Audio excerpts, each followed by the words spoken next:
Hello and welcome to another episode of London History Podcast. I'm your host, Hazel Baker, historian, tour guide and CEO of londonguidedwalks.co.uk. Today we're venturing beyond the typical tales of battles and politics to explore a rather extraordinary side of one of Britain's most celebrated military heroes. When we think of Arthur Wellesley, the Duke of Wellington, we picture the Iron Duke commanding at Waterloo, defeating Napoleon, or perhaps striding through the corridors of power as Prime Minister. But what if I told you that tucked away in his London home was a walking stick with a deadly secret? A concealed sword built right into its handle. Wellington's sword stick wasn't just some Victorian oddity. It was part of a fascinating collection of practical innovations and cutting-edge gadgets that reveal a man far ahead of his time. From revolutionary footwear to battlefield telescopes, from pioneering military aids to military communication systems, Wellington embraced technology in ways that would surprise those who knew him only as a military commander. So, let's begin. We need to understand the remarkable man himself and the turbulent world that shaped him into both Britain's greatest general and one of history's most practical innovators. Arthur Wellesley, he wouldn't become Wellington until 1798, was born into the Protestant ascendancy of Ireland on the 1st of May 1769 in Dublin.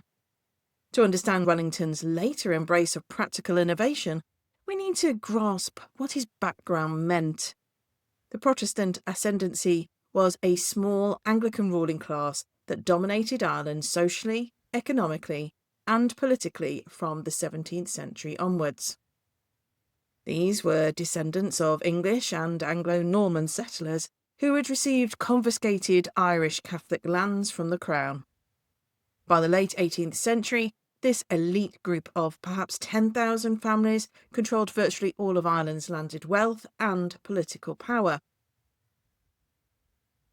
Wellington's father, Garret Wesley, was the first Earl of Mornington, and the family epitomised this Anglo-Irish aristocracy.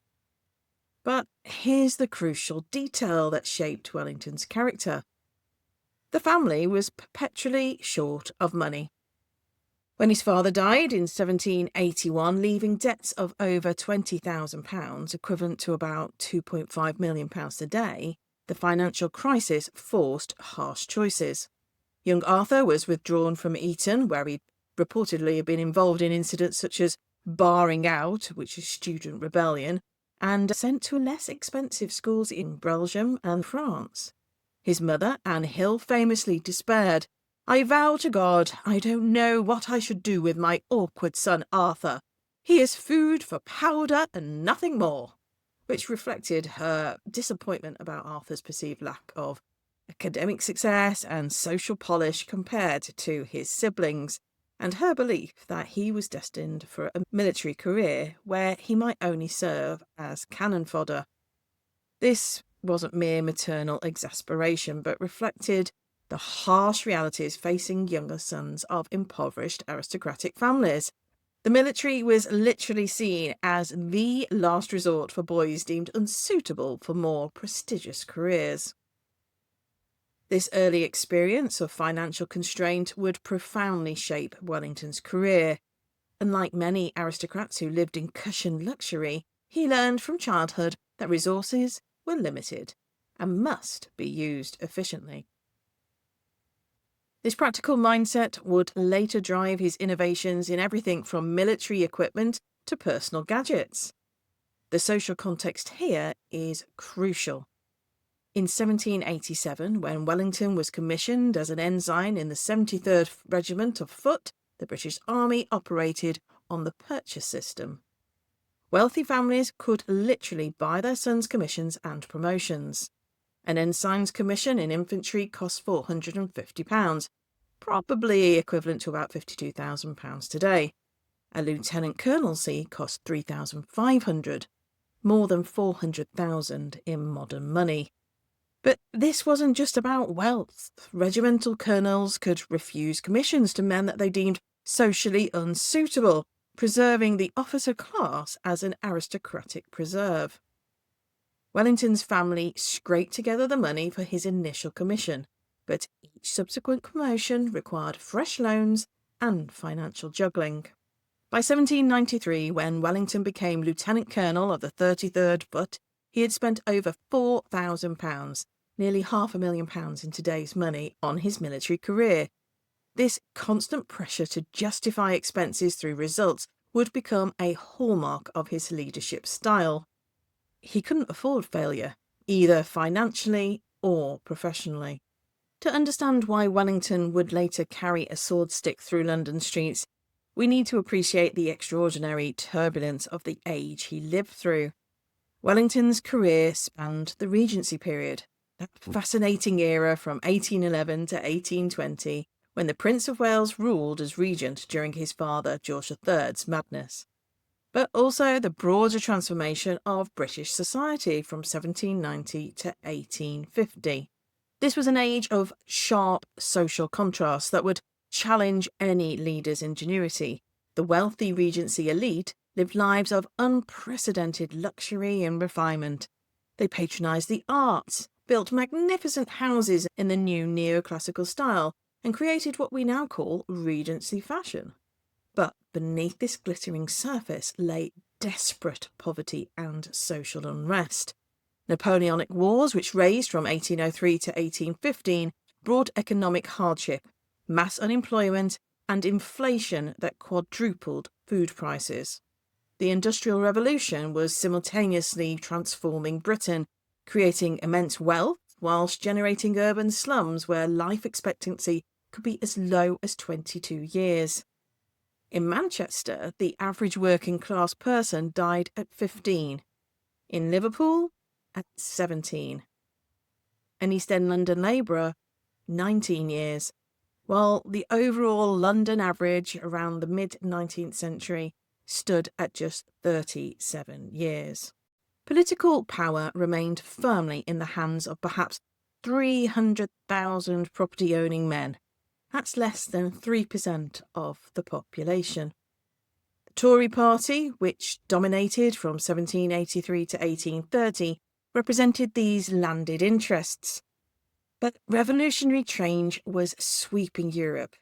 The French Revolution had executed a king, abolished aristocracy, and spread democratic ideas across the continent. For Britain's ruling class, this created an atmosphere of constant existential threat.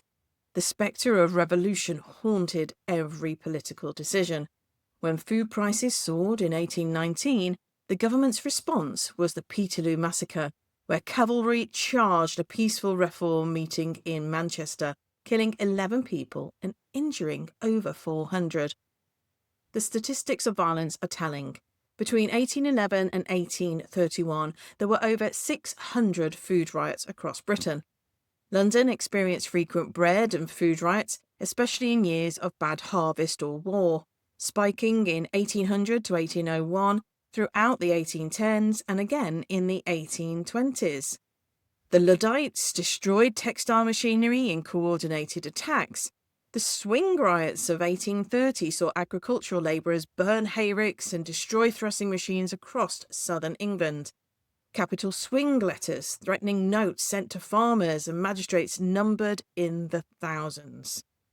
In 1820, a group of radical activists in London, led by Arthur Thistlewood, hatched an extraordinary plot, now known as the Cato Street Conspiracy. Their goal was to assassinate the entire British cabinet, including Prime Minister Lord Liverpool, and decapitate the most hated figures, displaying their heads on spikes at grisly trophies to incite the London crowd to rise up. On 23rd of February 1820, the police raided their meeting place in a hayloft on Cato Street, catching most of the plotters before they could act. 5 were later hanged and publicly decapitated for treason, the last public beheadings in Britain, while others were transported or imprisoned. It was a small wonder then that political figures felt the need for personal protection. The line between legitimate political opposition and violent insurrection seems perilously thin in a world where prime ministers could be shot dead in Parliament and kings could lose their heads to revolutionary mobs. Wellington's transformation from awkward younger son to military genius began in India, where he served from 1796 to 1805. His elder brother Richard had been appointed Governor-General, providing Arthur with opportunities that would have been impossible otherwise. But Wellington seized these chances with characteristic determination and innovation. The numbers alone tell the story of his Indian success. At the Battle of Assaye in 1803, which he later considered his finest victory, Wellington defeated a Maratha army of 50,000 with just 7,000 troops. His casualties were severe: 1,566 killed and wounded from his tiny force, a loss rate of over 22%. But the enemy suffered far worse: 6,000 casualties and the complete destruction of their army as an effective force. India taught Wellington lessons that would prove crucial throughout his career. He discovered the value of secure supply lines, often marching with bullocks carrying 60 days' provisions. Most importantly, he developed his gift for defensive warfare, choosing strong positions and forcing enemies to attack him on the ground of his choosing. But India also revealed Wellington's innovative approach to military technology. He was among the first British commanders to systematically use rockets, weapons derived from those used by Tipu Sultan against earlier British forces. He experimented with new forms of camp equipment, developing portable bridges and improved artillery carriages. The statistics of Wellington's Indian commands reveal his organisational genius. Between 1798 and 1805, he commanded forces totalling over 50,000 men across multiple campaigns. His logistics network required 120,000 bullocks, 30,000 camp followers, and supply depots stretching across hundreds of miles. Yet his forces never suffered a major supply failure or epidemic, remarkable in a theatre where disease typically killed far more soldiers than enemy action. When Wellington returned to Britain in 1806, he brought with him prize money worth £42,000, which is about £4 million today. But more importantly, he returned with a reputation for competence and innovation that set him apart from other commanders. As he wrote to his brother, "I have acquired a local knowledge of the country and of the enemy's resources and mode of warfare, which may be valuable." The Peninsular War from 1808 to 1814 became Wellington's laboratory for military innovation. Here, leading British forces against Napoleon's marshals in Spain and Portugal, Wellington developed the tactical brilliance and technological sophistication that will culminate at Waterloo. The scale of Wellington's Peninsular command was unprecedented for a British general.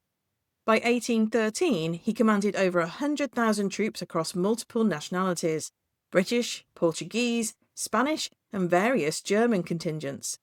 His intelligence network employed hundreds of agents, from Spanish guerrillas to French deserters. His supply system stretched from Lisbon to the Pyrenees, requiring coordination of ships, mules, ox carts, and local contractors. The casualty statistics from Wellington's major peninsular battles reveal both the intensity of the fighting and his growing tactical sophistication. Lavera 1809, his first major victory, Wellington suffered 5,365 casualties from 20,000 engaged, a 27% loss rate that horrified him. By Salamanca in 1812, he achieved decisive victory with only 3,200 casualties from 48,000 engaged, just 6.7% losses, whilst inflicting over 14,000 casualties on the French. More remarkably, Wellington never lost a major battle, the only commander in the Napoleonic Wars who can make that claim. This military fame, however, came with genuine dangers that extended far beyond the battlefield. Wellington returned to Britain in 1815 as the hero of Waterloo, but also as a target for political violence that was becoming increasingly common across Europe. The assassination of Spencer Perceval on 11th of May 1812 sent shockwaves through the British establishment. Most disturbing for Wellington and other leaders, Bellingham had acted entirely alone. There was no conspiracy to uncover, no network to root out. Wellington himself faced increasingly direct personal threats throughout his political career. His support for Catholic emancipation in 1829 made him deeply unpopular with Protestant extremists. Angry crowds regularly gathered outside Apsley House, and on several occasions windows were broken by stone-throwing mobs. The iron shutters Wellington installed gave the building its nickname, the Iron Duke's House.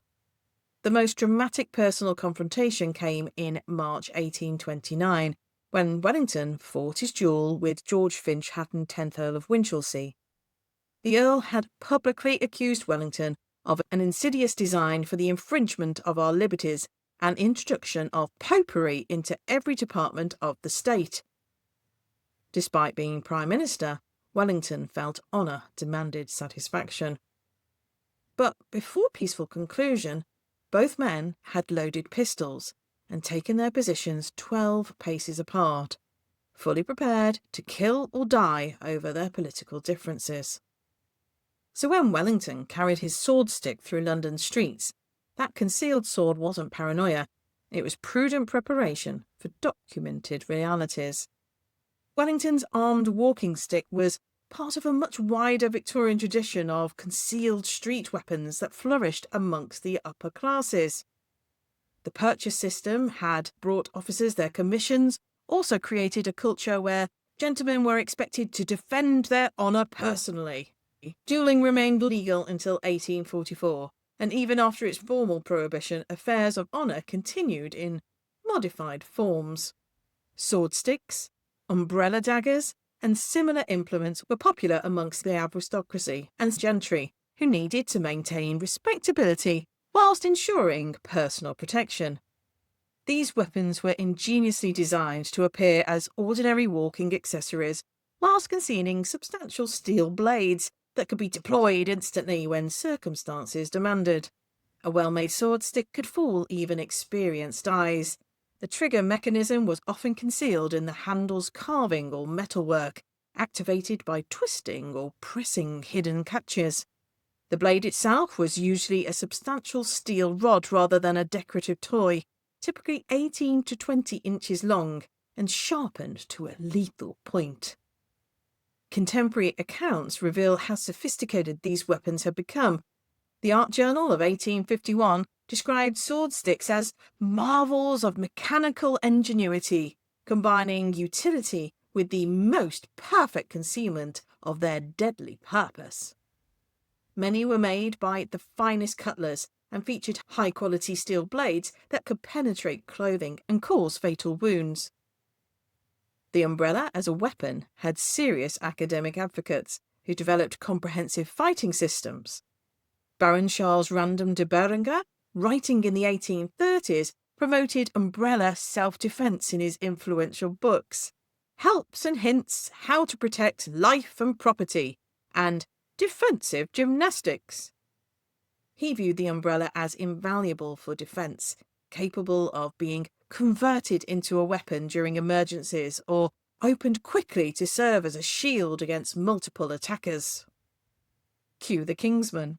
Of course, Wellington's most enduring invention was the Wellington boot itself, an innovation that emerged from the same practical mindset that produced his sword stick. In the early 1800s, during the height of the Industrial Revolution, when steam power was transforming British manufacturing and precision engineering was creating new possibilities, Wellington approached his shoemaker with characteristic attention to practical detail. Mr. George Hoby of St. James's Street, London, was perhaps the most prestigious bootmaker in Britain, serving royalty and the highest aristocracy. When Wellington commissioned his boot modification, this represented a significant investment. A pair of Hoby's finest boots cost £8 to £12, equivalent to £800 to £1,200 a day. For a man still struggling with debts from his military promotions, this was a serious financial commitment that had to deliver results. The original Hessian boots worn by British Army officers were an inheritance from the 17th century European military fashion. These tall, soft boots made from calfskin reached above knee-high, decorated with tassels and featuring a small heel. They'd originally been worn by German mercenaries during the American War of Independence and become standard dress for British cavalry and light infantry officers. But Wellington identified specific problems with the existing design that hampered military effectiveness. The tassels caught on stirrups during mounted action. The high cut restricted leg movement during long marches. The soft leather provided insufficient weather protection during extended campaigns. Most critically for an officer who spent hours daily on horseback, the boots were uncomfortable during prolonged riding. Wellington's specifications to Hobie were precise. Remove the tassels entirely, make the boots fit more closely around the leg to prevent chafing, cut them lower to allow greater freedom of movement, yet maintain sufficient height for protection against brambles and mud. The leather was to be treated with additional wax for increased weatherproofing, whilst the heel was to be reduced for better grip. The resulting Wellington boot represented a masterpiece of functional design. Fabricated in soft calfskin leather with low-cut heels and calf-high tops, they provided the perfect balance between protection, comfort and appearance. The close fit prevented the boots from filling with mud during marches, whilst the weatherproofing kept feet dry during Spain's notorious winter campaigns. Wellington's attention to practical details extended to the boot's construction. He specified that the seams should be positioned to avoid pressure points during long rides. The leather thickness was carefully calculated, substantial enough for durability, but not so heavy as to cause fatigue. Even the boot pulls were designed for rapid dressing, essential for an officer who might be called to action at any hour. The timing of Wellington's boot innovation coincided perfectly with his rising fame after Peninsular victories. When he triumphed at Vittoria in 1813, capturing King Joseph's entire baggage train and effectively ending French control of Spain, Wellington became a European celebrity. His practical boot design spread rapidly through military and civilian society. By 1815, after Wellington's victory at Waterloo established him as the most famous soldier in Europe, the Wellington boot had become essential fashion among British gentlemen. Contemporary accounts describe how quickly that style spread. Captain Rhys Howell Grunow noted in his memoirs, "Every fashionable man had his boots made in the Wellington pattern." The boot's popularity reflected deeper social changes occurring during the Industrial Revolution. Precision manufacturing was making high-quality leather goods more widely available. Improved transport networks allowed London's fashion to spread rapidly across Britain and throughout the Empire. Most significantly, Wellington's heroic reputation gave his practical innovations enormous social cachet. By the 1830s, political cartoonists were depicting Wellington simply as a Wellington boot with a head. So closely associated had he become with his footwear innovation. The satirical magazine Punch regularly featured caricatures showing the Duke as an animated boot, emphasising how completely his personal brand had merged with his practical invention. Wellington himself remained ambivalent about this association, as he wryly observed when asked late in life what was the most inane remark he'd ever heard. "When someone said to me, 'Do you know, Your Grace, that your name will be immortal, even if you had never fought a battle?' I said, 'How?' And he replied, 'Why, through the Wellington boot.'" The boots remained popular among the aristocracy throughout the 1840s, long before the rubber versions we know today. It wasn't until Charles Goodyear's vulcanization process in 1839 and Hiram Hutchinson's licensing arrangements in 1852 that the transition to waterproof rubber boots became commercially viable. Wellington's technological innovations extended far beyond personal accessories into sophisticated military equipment that represented the cutting-edge science of his era. His telescope, made by Matthew Berg of London around 1802, became one of history's most consequential military instruments, a device that may have changed the course of European civilization. This 7-draw telescope could magnify images 30 times, a remarkable achievement for early 19th century optics. To appreciate its significance, consider the tactical challenges Wellington faced at Waterloo. The battlefield measured only 2.5 kilometres long by 1.3 kilometres wide, yet contained over 200,000 soldiers from 3 different armies. Without effective observation, commanding such forces would have been impossible. The precision optics industry was experiencing revolutionary development during Wellington's era. Companies like Jesse Ramsden and his successor Matthew Berg were pushing the boundaries of what 18th century technology could achieve. Machine tools, themselves inventions of the Industrial Revolution, were making economic manufacture of precision metal parts possible for the first time in history. Berg's workshop at Piccadilly represented the pinnacle of scientific instrument making. When he took over from Ramsden in 1800, he inherited techniques from grinding lenses to polishing mirrors that had been perfected over decades. Wellington's telescope provided unprecedented tactical awareness of the battlefield. At various distances, he could observe critical distances that gave him decisive advantages over enemies who lacked such sophisticated equipment. 300 metres, he could discern flag designs and thereby identify specific enemy units, crucial intelligence for threats and opportunities. At 450 metres, individual figures and uniform colours became visible, allowing Wellington to distinguish between different types of troops and assess their quality by their bearing and equipment.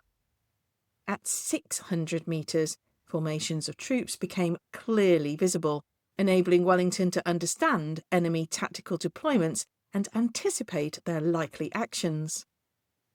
The ability to observe enemy preparations before they were fully developed gave Wellington precious minutes to position his own forces advantageously.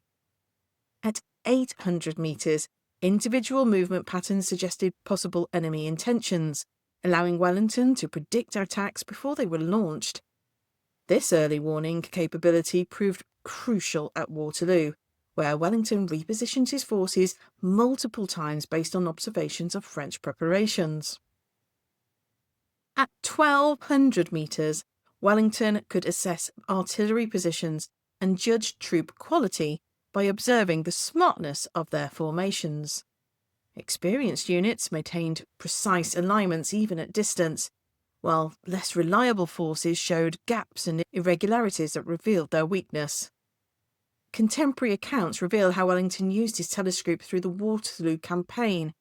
Captain Alexander Gordon, his aide-de-camp, recorded, "The Duke was constantly using his glass, scanning the enemy positions and our own lines. He seemed to see everything that was happening across the entire field." The telescope's effectiveness was enhanced by Wellington's systematic approach to battlefield intelligence. He positioned himself on high ground whenever possible, using church towers, hills, and even tall trees as observation posts. His staff carried detailed maps marked with distance calculations, allowing him to coordinate telescope observations with artillery ranges and troop movements. As Wellington himself noted about the challenges of command, "All the business of war, and indeed all the business of life, is to endeavour to find out what you don't know by what you do. That's what I call guessing what was at the other side of the hill."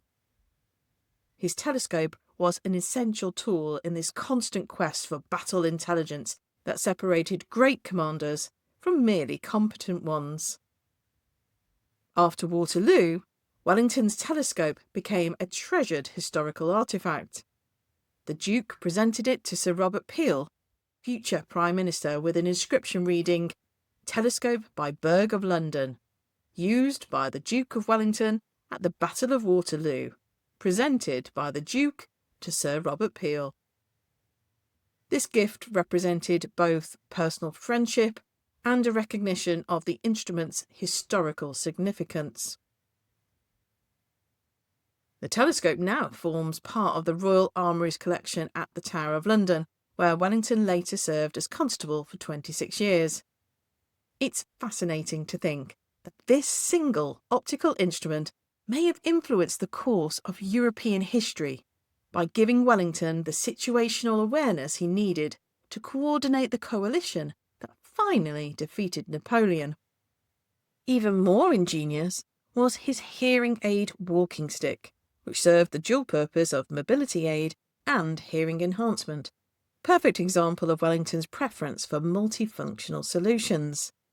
The stick contained a hollow chamber that acted as a resonating cavity, with a carefully designed mechanism that could be activated by twisting the handle to amplify conversations or other sounds. These ivory and metal contraptions, whilst primitive by today's standards, were the finest available to a man of Wellington's stature and represented significant technological achievement. The craftsmanship was exquisite. The ivory components were carved by specialists who normally worked on scientific instruments, whilst the metal parts were made by precision engineers who created telescope components and chronometer mechanisms. Wellington's characteristic approach to problem solving was evident here. Practical, no nonsense, and completely unashamed. As he once remarked about facing challenges, people learn when they can. Fools learn when they must. Contemporary accounts reveal how Wellington's hearing loss affected his daily routine and social interactions. Mrs. Harriet Arbuthnot, a close friend who kept detailed diaries of her conversations with the Duke, noted, "His Grace has become considerably deaf since his accident, but he bears it with remarkable patience." Wellington's hearing loss also affected his most famous wit and conversation style. Friends noticed he became more sharp-tongued in social situations, probably because he was straining to hear or became impatient with unclear speech. Wellington's embrace for innovation extended far beyond personal gadgets into systematic patronage of scientific and technological development that helped shape the early Victorian era. His position as Master General of the Ordnance in the 1820s placed him at the centre of military technological development, whilst his social prominence made him a natural patron for inventors and researchers seeking support. The scope of Wellington's scientific correspondence, preserved in Southampton University archives, reveals remarkable breadth of interest. His papers include correspondence with Charles Babbage about his calculating machine, an early mechanical computer that anticipated modern programmable devices. Wellington also received detailed reports about discoveries in magnetic compass variation and proposals for new medical apparatus to treat everything from headaches to rheumatism. As Master General of the Ordnance, Wellington described his department as being specially charged with all military equipments, machines, inventions thereof, and their improvement. This wasn't merely administrative oversight. Wellington took interest in technological development and personally tested new weapons and equipment systems.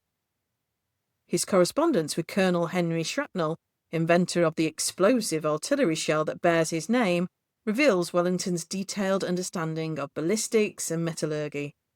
Wellington personally supervised trials of shrapnel shells at Woolwich Arsenal, analysing their effectiveness against different targets and suggesting improvements to the design.